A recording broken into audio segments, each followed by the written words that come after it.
Shalom, shalom, bienvenue à nouveau à votre émission Parole qui éclaire. Merci, bienvenue encore pour votre fidélité à l'émission. Comme vous le savez, on est toujours sur notre thématique, la justification. C'est quand même un thème qui est pas mal, je dirais, assez long. Au fait, on peut pas, au fait, de parcourir de long en large, mais avec la grâce que le Seigneur nous donne, à moi ainsi que mes sœurs ici présentes, mais on va essayer de continuer encore sur un autre bout dans ce sujet-là. Donc, à nouveau, ici avec la sœur Anodine, la sœur Clarisse et la sœur Prisca. Shalom, shalom à vous, chères sœurs. Shalom. Shalom. Donc, au fait, on l'avait annoncé dans l'émission précédemment que, au fait, l'émission précédente, on avait regardé un peu comment est-ce qu'on recevait la justification, puis on avait expliqué un peu que c'était par la foi et la foi en l'œuvre de la rédemption que Jésus-Christ, au fait, nous a tous accordé.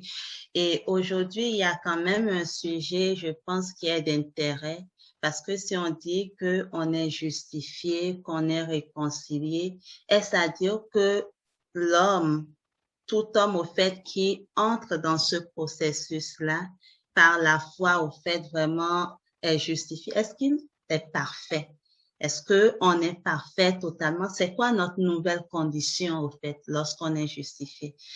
Donc, je vais vraiment nous laisser en débattre chacun à son tour encore ce soir. Amen. Amen. Donc, moi, je dirais que lorsque on est justifié, on est pur, certes, mais on n'a pas vraiment atteint le standard, en fait, que Dieu aimerait qu'on atteigne. Donc, le Seigneur nous amène à une certaine position, vraiment. Il nous ramène à cette position d'Adam avant la chute, où nous avons cette communion avec lui, nous avons cette pureté morale, parce que lorsque nous acceptons Jésus, le Seigneur nous transfère en fait sa nature, cette beauté morale, vraiment cette pureté en nous. Mais nous, en fait, nous devons nous exercer et vraiment marcher en fait dans la sainteté. Marcher dans la sainteté pour vraiment affermir cette foi, affermir en fait le travail pour permettre au Seigneur en fait de faire son travail en nous. Parce que le Seigneur, il a mis en nous sa vie. Mais il faut qu'en fait, cette vie-là grandisse et qu'elle s'imprègne en fait. Que vraiment tout notre corps, que vraiment tout notre être en fait manifeste la vie de Dieu. Que l'objectif, c'est que nous soyons comme Christ, que nous soyons vraiment comme le Seigneur lui-même. Parce que pour que nous le voyons tel qu'il est, il faut que nous soyons tel qu'il est également. Donc, vraiment, c'est vraiment le fait de nous laisser transformer par le Seigneur. C'est pas juste le fait de dire, OK, je suis sauvé, je reste là. Non. Mais il y a encore un but, il y a encore un prix, en fait. Il y a une course, en fait. Comme Paul le dit, je cours pour tâcher, en fait, de gagner le prix. Je ne pense pas l'avoir saisi pour le moment, mais je cours, en fait. Parce que on ne veut pas se limiter au simple fait d'être justifié. Oui, on est justifié, mais on n'a pas l'expérience. On est juste, on peut même facilement retomber, en fait, parce qu'on n'est pas affermi, on n'a pas vraiment tous les outils. Parce que cette vie de Dieu, il faut que nous nous exerçons vraiment à la pratiquer, vraiment à nous laisser entièrement guider par l'Esprit pour que, en fait, nous puissions vraiment la manifester en toutes circonstances, nous puissions vraiment la manifester, de telle sorte que on ne retombe plus dans nos péchés antérieurs, mais qu'on manifeste, en fait, la vie de Dieu. Donc, c'est vraiment ce que je voulais ajouter dans le sens où on doit vraiment aspirer à encore plus, en fait, du Seigneur. Parce que le Seigneur, il a dit qu'il nous a engendrés dans Jacques 1, le verset 18, qu'il nous a engendrés et selon sa volonté par la parole, afin que nous soyons en fait les prémices de ses créatures. Vraiment, le simple niveau de justifié là, on n'a pas l'expérience, oui, on peut être accepté, mais c'est juste être justifié. Mais le Seigneur veut qu'on ait en fait sa nature, qu'on soit des fils et des filles de Dieu. Amen. C'est vraiment l'objectif. Parce qu'il dit, faisons l'homme à notre image, à notre semblance. Donc, il faut vraiment qu'on aille encore plus loin. et qu'on marche vraiment dans la sanctification, qu'on se laisse transformer par la loi de l'esprit de vie en Jésus-Christ. Parce que nous avons été affranchis de la loi du péché et de la mort. Et il faut qu'on vive en fait en nouveauté de vie. Parce que nous sommes morts et c'est plus nous qui vivons, mais c'est Christ qui vit en nous. Il faut que Christ Amen. se développe en fait en nous. Il faut que tout notre caractère, notre façon de voir les choses, tout ce que nous faisons, que vraiment ce soit guidé par le Saint-Esprit. De telle sorte que vraiment cette parole-là, parce que l'objectif, c'est qu'à la fin, en fait, que ce soit lui-même qui se manifeste en nous. Lorsqu'on nous regarde, que ce ne soit plus nous, mais que c'est la vie de Dieu, en fait, qui se manifeste pleinement, vraiment dans notre être, qu'on atteigne vraiment cette stature parfaite. Je veux juste aborder un peu, mais je laisserai les sœurs le développer. Mais l'objectif, c'est que vraiment nous soyons l'épouse du Seigneur. Et le Seigneur, il est vraiment pour se chercher une épouse sainte, sans tache, ni ride, ni rien de semblable. Donc, vraiment, nous voulons tendre vers cela. Nous voulons tendre vraiment vers le mariage avec l'agneau. Donc, il nous faut être sainte. Il nous faut vraiment être sainte, être pure. Le Seigneur, il a des standards, il est saint. Il ne peut pas venir prendre une femme, même dans le monde, quand tu veux te marier, tu vas pas aller chercher n'importe qui. À plus forte raison, le Seigneur qui est saint. Donc, il travaille en nous, de sorte à ce que nous manifestons ses comportements, ses caractères, sa justice, sa droiture, vraiment. Et il amène en fait les ministères de telle sorte à développer en nous, de par la parole vraiment, le Saint-Esprit nous change. Parce qu'il dit, nous sommes une lettre de Christ, écrite par le Seigneur lui-même, nous avec de l'encre, mais par le Saint-Esprit. Donc, à travers la parole, le Saint-Esprit, en fait, imprime le caractère de Dieu en nous, nous transforme à l'image de Dieu, pour qu'à la fin, nous soyons vraiment comme Christ, pour que ce mariage-là puisse se faire. Mais c'est un choix personnel et chacun, dépendamment de ça, de son désir. Si tu veux juste être justifié, oui, mais tu ne pourras, ce sera vraiment tu vas pas vraiment bénéficier de cette gloire-là. Tu auras certes une gloire, mais il y a une gloire encore plus grande à laquelle le Seigneur t'appelle et à laquelle, en fait, chacun de nous doit aspirer. Donc, c'est ce que je voulais dire. Donc, je laisse les sœurs continuer. Amen, amen. Sois béni, sois Prisca, sois béni. Amen. Oui, c'est clair. Pas que tes yeux brillent, tu veux y aller, vas-y. Ok, je vais aller aussi dans le même sens que la sœur Prisca. Mais pas pour revenir sur ce qu'on a dit là, dans les séances précédentes, mais c'est pour juste dire que quand on manifeste la foi qu'on est justifié, je veux dire, on est dans un état en fait acceptable. On est dans un état acceptable. C'est-à-dire, on est comme je veux dire, à la position d'Adam, comme on a dit là, dans la gloire. Mais Dieu l'avait créé dans cette gloire, mais c'était pas en fait la gloire, je veux dire, la pleine gloire. La pleine gloire. Parce que la pleine gloire, c'est que le Seigneur veut que l'homme soit comme lui. Donc, il met l'homme dans une gloire, une certaine gloire. Et c'est ce que elle vient faire la justification. Ça va nous redonner cette gloire, cet état acceptable. C'est-à-dire, genre, cet état, je veux dire, qui nous donne de rentrer, en fait, dans la présence du Seigneur. Mais c'est pas la finalité, ça vient juste à peine de commencer. Dès lors où on franchit cette étape-là, on ne doit pas s'arrêter à là. Parce que quand Dieu a créé Adam, c'est à cet état qu'il a mis Adam. Or, il a mis Adam dans cet état de gloire pour pouvoir encore élever Adam dans une autre gloire. Donc, le fait de revenir à cette gloire, c'est pas la finalité. Et que c'est maintenant qu'on commence. C'est maintenant que le travail du Seigneur d'emmener Adam à une autre gloire commence. Il faut que ça soit établi parce que c'est le préalable pour aller dans cette gloire que le Seigneur je dis, c'est préparé pour faire entrer l'homme. Donc, on dit que une fois qu'on est dans cet état de gloire, à la position initiale qu'Adam avait, on doit comme davantage travailler, comme la sœur Pascal a dit.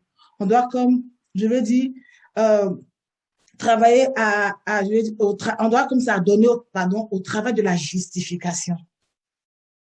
Je vais nous inviter à lire, en fait, pour soutenir ce qu'ils sont en train de dire. Romains 6, versets 20 à 22. Je vais le lire. Il dit, car lorsque vous étiez esclaves du péché, vous étiez libres à l'égard de la justice. Quels fruits portiez-vous alors? Des fruits dont des fruits dont vous rougissez aujourd'hui. Car la fin de ces choses, c'est la mort. Mais maintenant, étant affranchis du péché et devenus esclaves de Dieu, vous avez pour fruit la sainteté, pour fin la vie éternelle. Amen. Parce qu'en fait, c'est ça le processus. On n'était pas, en fait, rétabli. On n'avait pas de compte à rendre à la justice. On n'avait pas de compte à rendre dans la justice. Parce qu'on ne savait même pas ce que c'était la justice.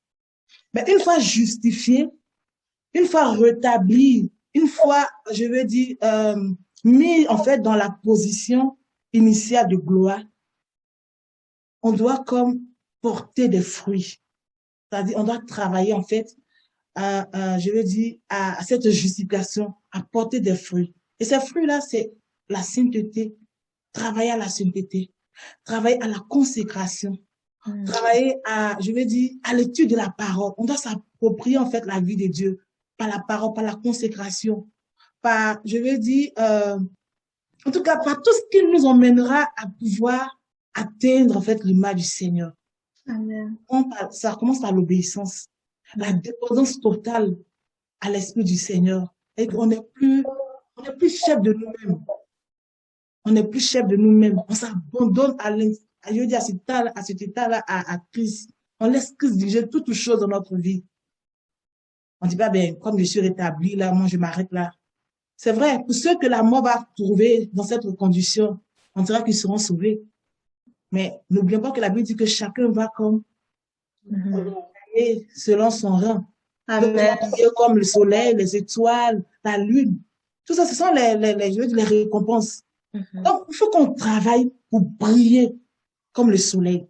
Il faut qu'on travaille pour être l'épouse, comme la sœur Prisca a dit, l'épouse de Christ. On ne doit pas se contenter du fait qu'on est rétabli dans la présence du Seigneur. Parce que, initialement, ce n'était pas l'objectif de Dieu. C'est pas là que Dieu voulait laisser l'homme. Dieu voulait l'emmener à une gloire plus grande. Donc, s'il nous amène à avoir la gloire initiale, on ne doit pas se contenter de cette gloire-là. On doit se dire non. Il faut qu'on parte atteindre l'objectif du Seigneur. C'est en quelques mots ce que je peux dire. Sinon, si il y a encore l'occasion, je vais encore en poursuivre. Que le Seigneur nous bénisse. Amen. Amen. Bénisse, Clarisse. Je vais aussi apporter quelques passages, en fait. Je veux un peu me focaliser sur l'état, en fait, qu'on obtient par la justification. Les sœurs ont parlé vraiment du travail qu'on a à faire parce que, effectivement, quand nous sommes justifiés, quand le Seigneur pose, en fait, l'acte de la justification, c'est-à-dire quand il nous déclare juste, nous ne sommes pas parfaits, il y a encore du travail à faire. Alléluia. Souvent, on lit le verset de 2 Corinthiens 5, verset 17. On dit, en sorte que si quelqu'un est en Christ, c'est une nouvelle création. Les choses vieilles sont passées. Voici, toutes choses sont faites nouvelles. Et souvent, quand on lit ce verset, qu'on vient à Christ, on se dit, oh, c'est fini, je nage dans le surnaturel. C'est comme si on est parfait, mais on n'est pas encore parfait. On n'est pas encore parfait.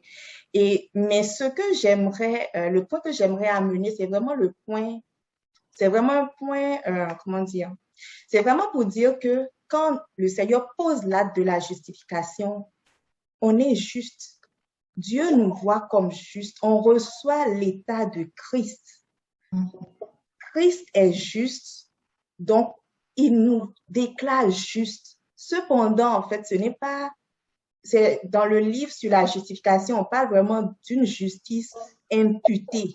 En fait, ce n'est pas notre propre justice, mais c'est la justice de Dieu qu'on reçoit. Donc ça, c'est l'état, je dirais, le point zéro, en fait. On reçoit l'état de Christ. Dans le passage de 1 Jean 4, verset 17, on nous dit, on va le lire pour ne pas paraphraser. 1 Jean 4, 17. Je pense que les sœurs l'avaient comme aussi un peu effleuré tout à l'heure.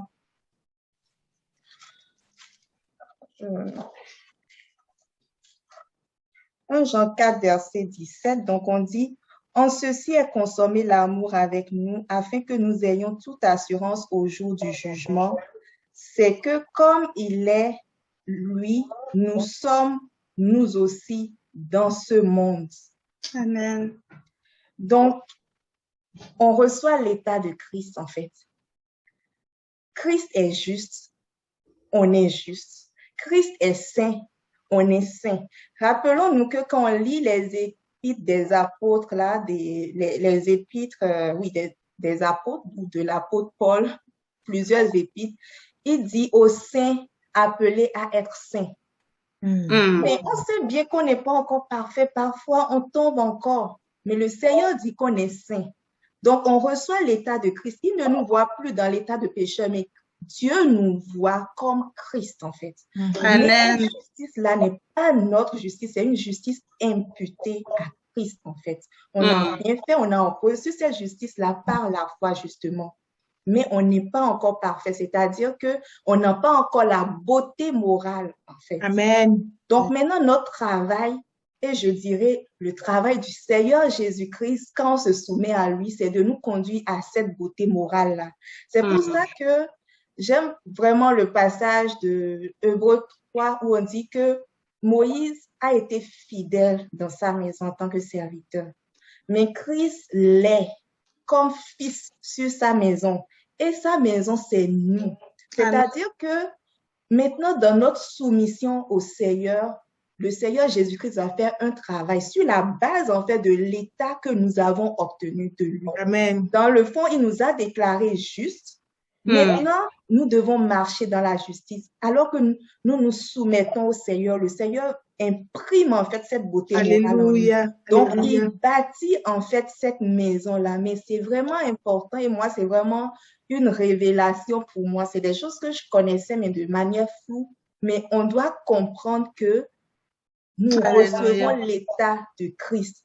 Dieu nous voit dans l'état de Christ. Maintenant, comme le disait la sœur Prisca de la séance passée, nous sommes devenus une même plante avec Christ. Donc, ce qu'il est, en fait, nous le sommes aussi. Tel il est, tel nous sommes. Amen. Maintenant que nous sommes dans l'union avec Christ, en fait, nous recevons sa nature. Nous avons la nature de Christ. Mais on n'est pas encore parfait. C'est là qu'on doit se soumettre au Seigneur Jésus-Christ parce que lui, il doit bâtir la maison. Et la parole dit que Moïse a été fidèle en tant que serviteur. Mais Jésus-Christ, là, il est comme fils. En fait, il nous donne en fait la provision qu'il faut. Il nous donne la provision qu'il faut pour qu'on puisse parvenir vraiment à cette perfection morale-là. Et ça, c'est vraiment le bout du cheminement, en fait. Et dans le livre, on parle de la justification de vie. C'est-à-dire que quand on accepte de se soumettre à Christ, au souverain sacrificateur, dans la foi et l'obéissance, il nous amène à cette perfection morale. Et on arrive à ce qu'on appelle la justification de vie. Amen. En fait, nous avons vraiment la pleine justice au bout du chemin. Et il disait dans le livre que cela nous permet de bénéficier des faveurs illimitées de Dieu, en fait. Donc, ce qu'on doit comprendre, c'est que nous recevons l'état de Christ. Et c'est ça qui doit nous fortifier parce que parfois on tombe, on se dit, ah, mais je suis chrétienne. Et pourquoi parfois je me mets encore en colère? Mais il faut qu'on comprenne que nous avons reçu l'état de Christ. Christ est amour. Parce qu'il est amour, nous pouvons recevoir l'amour de lui. Nous recevons en fait l'amour de lui et nous manifestons l'amour. Christ est saint. Nous recevons cette sainteté de lui et nous marchons dans la sainteté. Christ est juste. Nous recevons cette justice de lui et nous marchons dans la justice. Alléluia. Mais notre rôle, c'est de nous laisser remplir de la nature de Christ. Amen. C'est de nous laisser remplis de cet amour-là, de cette justice-là, de cette sagesse-là. Christ est sage. Nous sommes aussi sages. C'est notre nature. C'est la nature de Christ. Dieu nous voit dans la nature de Christ. Amen. Quand nous recevons là, quand nous sommes au point zéro de la justification, Dieu nous voit dans la nature de Christ. Mais nous ne sommes pas encore parfaits et nous devons tendre vers la perfection pour arriver à l'état de cette femme qui était parée, elle était habillée. Quand on nous parle des habits, en fait, on parle qu'elle est arrivée dans la sainteté, en fait, les habits, on parle des habits de magnificence, de gloire, tout cela nous parle de la beauté morale, en fait, qu'elle s'est acquise. Amen. Donc, vraiment, c'est ce point-là j'aimerais apporter, vraiment, en tant que chrétien, croyons-le, saisissons-le par la foi, nous sommes justes, Dieu nous déclare. Nous sommes saints, on le dit, aux saints appelés à être saints. Donc, c'est l'état qu'on reçoit de Dieu, mais nous devons travailler à rentrer dans cette beauté morale-là. Donc, c'est vraiment le point que je voulais amener. Alléluia. Alléluia. Vraiment. Amen. C'est tellement enrichissant. Sois béni, sœur Anodine. Que le Seigneur vraiment bénisse tout un chacun de nous pour ces lumières que nous recevons par la grâce de Dieu. Et il y a vraiment beaucoup de choses à dire également par rapport à ce point. Je sais que vous avez également des éléments que vous aimeriez ajouter parce que notre condition en tant que telle, il faut vraiment qu'on la comprenne pour qu'on puisse savoir ce qu'on a à faire. Donc, là, les sœurs l'ont dit vraiment, lorsque nous sommes justifiés, cela ne veut pas dire qu'en soi-même, nous sommes déjà parfaits. Donc, ce que je nous proposerais vraiment, c'est que on puisse revenir encore sur cette partie-là, cette portion vraiment du livre. C'est quoi vraiment notre condition? Je nous propose de revenir là-dessus à une autre séance la semaine prochaine, au fait, pour qu'on puisse voir encore vraiment c'est quoi notre l'état, notre condition, notre nouvelle condition et qu'est-ce qu'on peut faire pour l'améliorer et mieux l'amener au fait vraiment à la perfection totale. Donc, sur ce, je dirais vraiment pour ceux qui nous écoutent, si vous avez des commentaires, des questions, n'hésitez vraiment pas. Ensemble, assurément, le Seigneur va nous éclairer. Nous allons grandir ensemble dans sa connaissance. Donc, soyez bénis. N'hésitez pas à aller lire le livre. Au fait, le livre vraiment en complet se trouve sur le site web de l'Évangile du Royaume. Donc, n'hésitez vraiment pas à y aller. Il y a plein d'autres livres également qui sont déjà, je vais dire, disponibles sur le site. Et puis, demeurons vraiment attachés à la parole de Dieu, parole qui éclaire. Amen. Shalom, shalom, et on se dit à très prochainement. Que le Seigneur vous bénisse. Shalom, shalom.